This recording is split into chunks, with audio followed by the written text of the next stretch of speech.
Driving test പരിഷ്കരണത്തിനെതിരെ സെക്രട്ടേറിയറ്റിന് മുന്നിൽ അനിശ്ചിതകാല സമരം തുടർന്ന് CITU. പ്രശ്നങ്ങൾ പരിഹരിച്ചില്ലെങ്കിൽ ഗതാഗത മന്ത്രിയെ തടയുമെന്ന് CITU പറഞ്ഞു. അതേസമയം പരിഷ്കരണത്തിൽ നിന്ന് പിന്നോട്ടില്ലെന്നും ഇനിയൊരു ചർച്ച ഉണ്ടാകില്ലെന്നുമാണ് ഗതാഗത മന്ത്രിയുടെ നിലപാട്. പുതിയ പരിഷ്കരണങ്ങളോട് ആദ്യം മുതൽ തന്നെ CITUവിന് എതിർപ്പുണ്ടായിരുന്നു.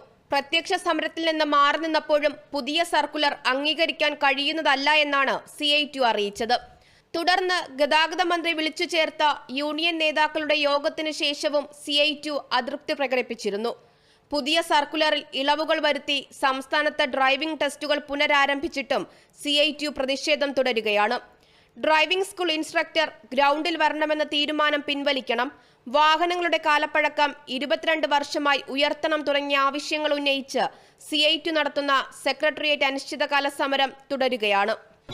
ഈ വാഹനങ്ങളുടെ കാലപ്പഴക്കം, ഈ മുന്നിലോടുന്ന ഓട്ടോറിക്ഷകൾ യാത്രക്കാരെ കൊണ്ടുപോകുന്ന ഓട്ടോറിക്ഷകൾക്ക് 22 വർഷം, നമ്മളെ ഡ്രൈവിംഗ് സ്കൂളിൽ 18 വർഷം. അതിൻ്റെ കാരണമെന്ന് പറഞ്ഞാൽ വാഹന ഡീലർമാരുമായിട്ടുള്ള ഒത്തുകളിയാണ്. ഇന്ത്യൻ മോട്ടോർ വാഹന നിയമത്തിലെല്ലാം പറയുന്നത് ഇൻസ്ട്രക്ടർ ഡ്രൈവിംഗ് സ്കൂളിൽ വേണമെന്നാണ്. അതിനെ തെറ്റായ രീതിയിൽ വ്യാഖ്യാനിച്ചുകൊണ്ട് ഇൻസ്ട്രക്ടർ ടെസ്റ്റ് ഗ്രൗണ്ടിൽ വരണമെന്നുള്ള പുതിയ നിയമം ഗണേശൻ മന്ത്രി കണ്ടുപിടിച്ചിരിക്കുകയാണ്. ഇത് അംഗീകരിച്ചു കൊടുക്കാൻ പറ്റില്ല.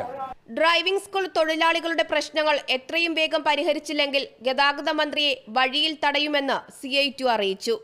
അതേസമയം പരിഷ്കരണങ്ങളിൽ വരുത്തിയ മാറ്റങ്ങളിൽ നിന്ന് പിന്നോട്ടു പോകില്ലെന്നും ഇനിയൊരു ചർച്ചയ്ക്ക് ആരെയും വിളിക്കില്ല എന്നതുമാണ് ഗതാഗത മന്ത്രി KB ഗണേഷ് കുമാറിന്റെ തീരുമാനം. Kerala vision news, Thiruvananthapuram. കാസർകോട്ടെ ഒരു വിഭാഗത്തിന്റെ ആരാധനാലയം ബോംബിട്ട് തകർക്കുമെന്ന സമൂഹ മാധ്യമങ്ങൾ വഴി ഭീഷണി സന്ദേശം. സംഭവത്തിൽ ടൗൺ പോലീസ് കേസെടുത്തു.